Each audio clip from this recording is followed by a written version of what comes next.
नमस्कार मित्रांनो, आपल्या सर्वांचं पीके किचनमध्ये खूप असं मनपूर्वक हार्दिक स्वागत। रेसिपीला सुरुवात करण्याच्या पहिले तुम्ही जर माझ्या यूट्यूब चॅनलला अजूनही सबस्क्राइब केले नसेल तर लवकरात लवकर पीके किचनच्या लिंकवरती जाऊन पीके किचन चॅनलला सबस्क्राइब करा, जेणेकरून मी कुठलीही रेसिपी अपलोड केली की सर्वप्रथम ती तुमच्यापर्यंत लवकरात लवकर पोहोचेल। आज आपण बनवणार आहोत पीके किचनमध्ये लच्छा पराठा। चला तर मग इथं वेळ न घालता रेसिपीला करूया सुरुवात।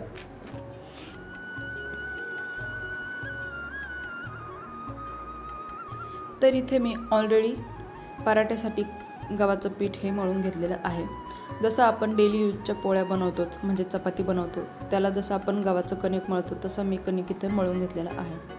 तरी तर आपण त्याचा छोटासा लाटा म्हणजेच बॉल्स तयार करून घेतला आणि ते डायरेक्ट त्याची पोळी लाटायला घेऊया। तरी ते आपण मी पोळी लाटायला सुरुवात केलेली आहे। आपण जसं डेली यूजच्या पोळ्या लाटतो तशीच लाटली तरीही चालेल।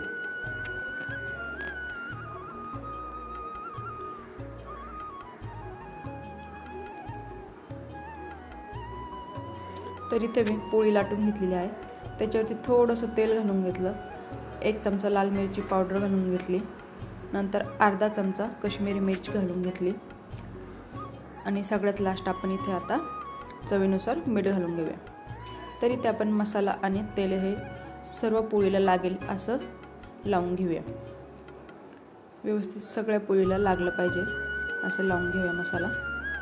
तरी ते सर्व पोळीला मसाला लागलेला आहे।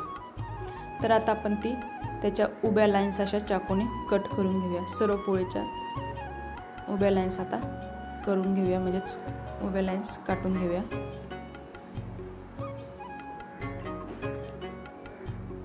थोडंसं वरतून सुकं पीठ घालूया म्हणजे चिकटला नाही पाहिजे।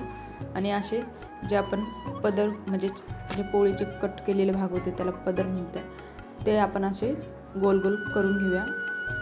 आणि नंतर सर्व पोळीचे पदर एकत्र आले की परत आपण जसं लाटायला डो घेतो तसंच असं डो करून घेतला। नंतर थोडंसं वरतून कोथिंबीर घालून घेतली आणि व्यवस्थित असं प्रेस करून घेतलं। आता आपण परत ती पोळी लाटून घेऊया। जशी पहिले पोळी लाटली होती तशीच लाटली तरी चालेल।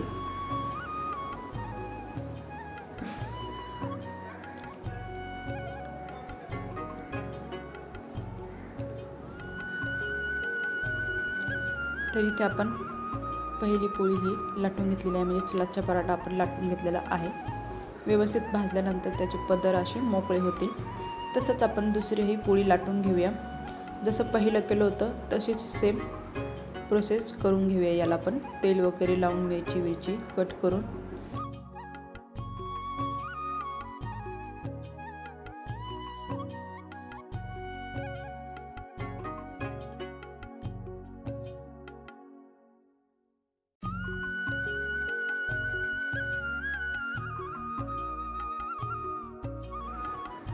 तरी ते आपण दोन्ही पोळ्या लाटून घेतलेल्या आहे। आता आपण डायरेक्ट त्या गरम म्हणजेच भाजून घेऊया।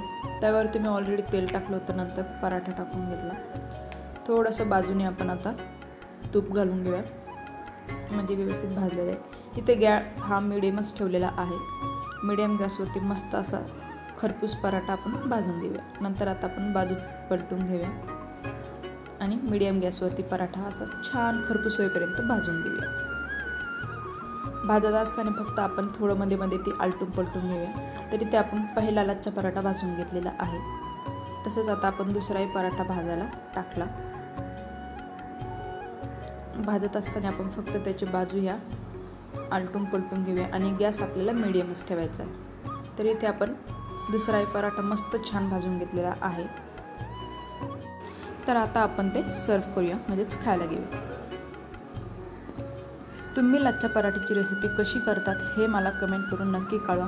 आणि हो, माझी रेसिपी कशी वाटली हेही मला कमेंट करून नक्की कळवा। तर अशाच नवनवीन व्हिडिओ बघण्यासाठी पीके किचन चॅनलला लाईक, शेअर, सबस्क्राईब करायला विसरू नका। सोबतच माझ्या इंस्टाग्राम आयडीलाही फॉलो करा।